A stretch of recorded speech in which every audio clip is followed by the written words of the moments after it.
দশম শ্রেণীর শিক্ষার্থীবৃন্দ, বেঙ্গলি মাস্টার্স চ্যানেলে তোমাদের স্বাগত।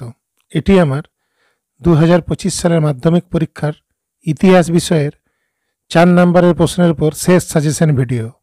প্রশ্নগুলি বলার আগে আমি তোমাদের সঙ্গে কিছু কথা শেয়ার করে নিতে চাই। তোমরা যদি বিগত কয়েক বছরের মাধ্যমিকের ইতিহাসের প্রশ্নপত্র দেখো, তাহলে দেখবে প্রত্যেক বছর কিন্তু ইতিহাসে ছক ভাঙা প্রশ্ন আসছে। তোমরা যদি ভেবে থাকো যে একটি অধ্যায় থেকে 2টি কি 3টি গুরুত্বপূর্ণ প্রশ্ন করে যাব এবং তার মধ্য থেকে আমরা 4 নম্বরের প্রশ্ন কমন পেয়ে যাব, তাদের জন্য কিন্তু ইতিহাস পরীক্ষা সুখকর নাও হতে পারে। আমি জানি আমার এই কথা শুনে তোমাদের হয়তো অনেকের খারাপ লাগবে, কিন্তু আমি নিরুপায়, যা নির্মম বাস্তব আমি তাই তোমাদের সামনে তুলে ধরছি। দেখো, শিক্ষক হিসাবে আমার কর্তব্য হলো তোমাদের সচেতন করা। আমি করলাম, আগে তোমাদের ইচ্ছা। তোমরা যথেষ্ট বড় হয়েছো, তোমাদের যথেষ্ট বুদ্ধি রয়েছে, আশা করব তোমরা তোমাদের নিজেদের ভালো নিজেরা বুঝবে।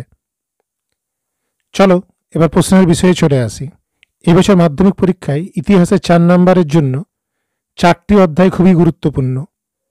দ্বিতীয় অধ্যায়, তৃতীয় অধ্যায়, পঞ্চম অধ্যায় এবং অষ্টম অধ্যায়। তোমরা যদি 2024 সালের মাধ্যমিকের প্রশ্নপত্র দেখো, তাহলে দেখবে তৃতীয় অধ্যায়, পঞ্চম অধ্যায় এবং অষ্টম অধ্যায় থেকে কোনো প্রশ্নই আসেনি। তাই এই অধ্যায়গুলি এবছর মাধ্যমিক পরীক্ষার জন্য খুবই গুরুত্বপূর্ণ। কিন্তু আমি তোমাদের বলবো, তোমরা বাকি অধ্যায়ের প্রশ্নগুলিকেও দেখে যাবে, কারণ যেভাবে ইতিহাসের প্রশ্নপত্র আসছে, একমাত্র ইতিহাসের কোশ্চেন সেটার ছাড়া কারুর পক্ষে বলা সম্ভব নয় যে এই প্রশ্নটি আসবে। তাই সাবধান হয়ে যাও। আমি তোমাদের দ্বিতীয় অধ্যায়, তৃতীয় অধ্যায়, পঞ্চম অধ্যায় ও অষ্টম অধ্যায় থেকে কোন প্রশ্নগুলি গুরুত্বপূর্ণ তা একে একে তুলে ধরব। তোমরা দেখতে পাবে প্রতিটি প্রশ্নের পাশে ওল্ড এবং নিউ লেখা রয়েছে। ওল্ড অর্থে যেগুলি মাধ্যমিকে এর আগে এসেছে এবং নিউ অর্থে যেগুলি এখন পর্যন্ত মাধ্যমিকে কিন্তু একবারও আসেনি। এবং তোমাদের সুবিধার জন্য সেই প্রশ্নগুলি এবিটিএ টেস্ট পেপার এবং পর্ষদের টেস্ট পেপারে কতবার এসেছে সেগুলি উল্লেখ করে দেওয়া রয়েছে। চলো এবার আমরা প্রশ্নগুলো একে একে দেখে। দ্বিতীয় অধ্যায় থেকে প্রথম গুরুত্বপূর্ণ প্রশ্ন হলো, নারী শিক্ষা প্রসারে ঈশ্বরচন্দ্র বিদ্যাসাগরের অবদান আলোচনা করো। এটি পর্ষদের নমুনা প্রশ্নপত্রে রয়েছে এবং এটি এখন পর্যন্ত মাধ্যমিকে একবারও আসেনি। দ্বিতীয় গুরুত্বপূর্ণ প্রশ্ন হলো, টিকা লিখো ডিরোজিও ও নব্যব্যঙ্গ আন্দোলন। এটিও নতুন প্রশ্ন, এটিও এখন পর্যন্ত মাধ্যমিকে আসেনি। এটি কোনো প্রশ্নপত্রে নেই, কিন্তু আমি তোমাদের তাও বলবো এটি করবে, কারণ এখনো পর্যন্ত মাধ্যমিকে ডিরোজিও নিয়ে কোনো প্রশ্ন আসেনি। কাজেই এই প্রশ্নটি আসার কিন্তু প্রবল সম্ভাবনা রয়েছে। 3 নম্বর গুরুত্বপূর্ণ প্রশ্ন হলো, 19 শতকের বাংলায় পাশ্চাত্য শিক্ষা প্রসারে রামমোহন রায়ের ভূমিকা আলোচনা করো। দ্বিতীয় অধ্যায় থেকে চতুর্থ গুরুত্বপূর্ণ প্রশ্ন হলো, শ্রীরামকৃষ্ণের সর্বধর্ম সমন্বয়ের আদর্শ ব্যাখ্যা করো। এটিও একটি পুরনো প্রশ্ন এবং আমার মতে এই প্রশ্নটি আসার সম্ভাবনা কিন্তু এবছর প্রবল।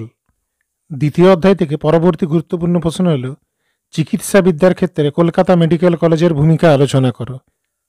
6 নম্বর গুরুত্বপূর্ণ প্রশ্ন হলো, হুতুম পেচার নকশা গ্রন্থে 19 শতকের বাংলায় যে সমাজচিত্র ফুটে উঠেছে তা আলোচনা করো।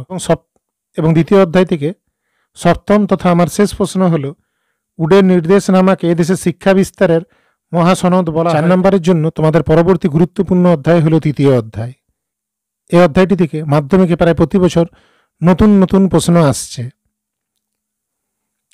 তাই এই অধ্যায় থেকে কমন পেতে গেলে তোমাদের কিন্তু অনেকগুলি প্রশ্নের উত্তর কিন্তু তৈরি করে যেতে হবে।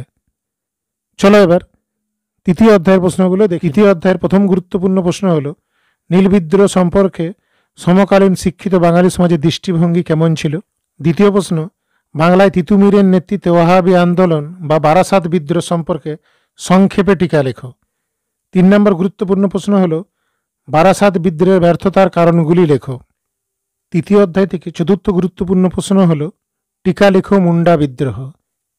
তৃতীয় অধ্যায় থেকে পঞ্চম গুরুত্বপূর্ণ প্রশ্ন হলো, সন্ন্যাসী ফকির বিদ্রোহের বৈশিষ্ট্য বা সন্ন্যাসী ফকির বিদ্রোহের কারণগুলি আলোচনা করো।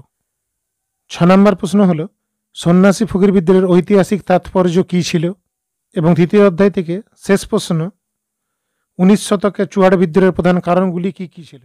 পঞ্চম অধ্যায় থেকে প্রথম গুরুত্বপূর্ণ প্রশ্ন হলো, আধুনিক বিজ্ঞান চর্চায় বসু বিজ্ঞান মন্দিরের অবদান উল্লেখ করো, অথবা টিকা লেখো বসু বিজ্ঞান মন্দির। পঞ্চম অধ্যায় থেকে দ্বিতীয় গুরুত্বপূর্ণ প্রশ্ন হলো, বাংলা ছাপাখানার বিকাশে উপেন্দ্র কিশোর রায়চৌধুরীর বা ইউসি রায়ের ভূমিকার মূল্যায়ন করো। তৃতীয় গুরুত্বপূর্ণ প্রশ্ন হলো আধুনিক বিজ্ঞান চর্চায় কলকাতা মেডিকেল কলেজের অবদান উল্লেখ করো। চতুর্থ গুরুত্বপূর্ণ প্রশ্ন হলো টিকা লিখো জাতীয় শিক্ষা পরিষদ। পরবর্তী গুরুত্বপূর্ণ প্রশ্ন হলো বিশ্বভারতী প্রতিষ্ঠার ক্ষেত্রে রবীন্দ্রনাথের শিক্ষা চিন্তার পরিচয় দাও। এটি পর্ষদ নমুনা প্রশ্নপত্রে রয়েছে এবং এটি এখনও পর্যন্ত মাধ্যমিকে একবারও আসেনি। পঞ্চম অধ্যায় থেকে শেষ তথা 6 নম্বর গুরুত্বপূর্ণ প্রশ্ন হল ছাপাখানা স্থাপন ও প্রকাশনের ক্ষেত্রে শ্রীরামপুর মিশনের অবদান উল্লেখ। অষ্টম অধ্যায় থেকে প্রথম গুরুত্বপূর্ণ প্রশ্ন হল হায়দ্রাবাদ রাজ্যটি কীভাবে ভারতভুক্ত হয়েছিল। দ্বিতীয় গুরুত্বপূর্ণ প্রশ্ন হল কাশ্মীরের ভারতভুক্তির বিষয়টি আলোচনা করো। 3 নম্বর গুরুত্বপূর্ণ প্রশ্ন হল উদ্বাস্তু সমস্যা সমাধানে ভারত সরকার কি কি উদ্যোগ গ্রহণ করে। চতুর্থ গুরুত্বপূর্ণ প্রশ্ন হল টিকা লেখো দেশ বিভাগজনিত উদ্বাস্তু সমস্যা। এই যে প্রথম 4টি প্রশ্ন রয়েছে, এই 4টি প্রশ্ন থেকেই মাধ্যমিকে কিন্তু এবছর আসার সম্ভাবনা প্রবল। এমনও হতে পারে যে তোমরা এই 4টির থেকেই কিন্তু 2টি প্রশ্ন কমন পেয়ে গেলে। অষ্টম অধ্যায় থেকে পঞ্চম গুরুত্বপূর্ণ প্রশ্ন হল নেহরু লিয়াকত চুক্তি বা দিল্লি চুক্তি সম্পর্কে টিকা লেখো। অষ্টম অধ্যায় থেকে 6 নম্বর তথা শেষ গুরুত্বপূর্ণ প্রশ্ন হল দেশীয় রাজ্যগুলির ভারতভুক্তির ব্যাপারে সর্দার বল্লভভাই প্যাটেলের ভূমিকা আলোচনা করো। শিক্ষার্থীবৃন্দ, তোমরা যদি আমার ভিডিওটি থেকে উপকৃত হয়ে থাকো তাহলে ভিডিওটিকে লাইক করতে ভুলো না এবং তোমার বন্ধুদের সাথে শেয়ার করে নাও যাতে তারাও তোমার মতন সমানভাবে উপকৃত হয়, এবং চ্যানেলটি সাবস্ক্রাইব করে আমার পাশে থেকো। ভালো থেকো এবং মন দিয়ে প্রস্তুতি নাও।